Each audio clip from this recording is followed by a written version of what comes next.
Governor സർക്കാർ പോര് കനത്തു. സർക്കാർ പരിപാടികളിൽ ഭാരതാംബയുടെ ചിത്രം ഒഴിവാക്കണമെന്ന് മുഖ്യമന്ത്രിയുടെ കത്ത്. നീക്കം മന്ത്രിസഭാ തീരുമാനപ്രകാരം. മറുപടി നൽകുമെന്ന് രാജ്ഭവൻ. ഇന്നലെ കേരള സർവകലാശാലയിലുണ്ടായ സംഭവങ്ങളിൽ ഗവർണർക്ക് കടുത്ത അതൃപ്തി.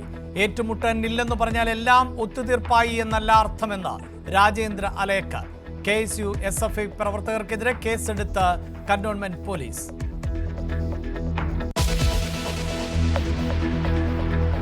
മുൻ മുഖ്യമന്ത്രി VS അച്യുതാനന്ദന്റെ ആരോഗ്യനിലയിൽ മാറ്റമില്ല. ഗുരുതരമായി തുടരുന്നുവെന്ന് SUT ആശുപത്രി. രാവിലെ മെഡിക്കൽ ബോർഡ് യോഗം ചേരും.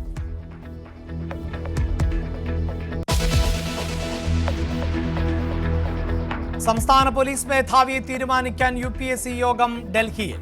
3 പേരുടെ ചുരുക്കപ്പട്ടിക തയ്യാറാക്കും. MR അജിത് കുമാറിനെ പരിഗണിക്കുമോ എന്നത് നിർണായകം. ചീഫ് സെക്രട്ടറി ജയതിലകും പോലീസ് മേധാവി ഷെയ്ഖ് ദർവേഷ് സാഹിബും പങ്കെടുക്കും.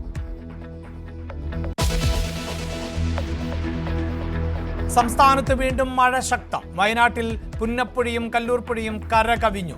3 ജില്ലകളിൽ ഓറഞ്ച് അലർട്ട്, 8 ജില്ലകളിൽ യെല്ലോ അലർട്ട്. ഇടുക്കി, വയനാട്, തൃശൂർ ജില്ലകളിലും കോതമംഗലം, ഇരിട്ടി താലൂക്കുകളിലും വിദ്യാഭ്യാസ സ്ഥാപനങ്ങൾക്ക് അവധി. ശക്തമായ കാറ്റിന് സാധ്യതയെന്ന് മുന്നറിയിപ്പ്.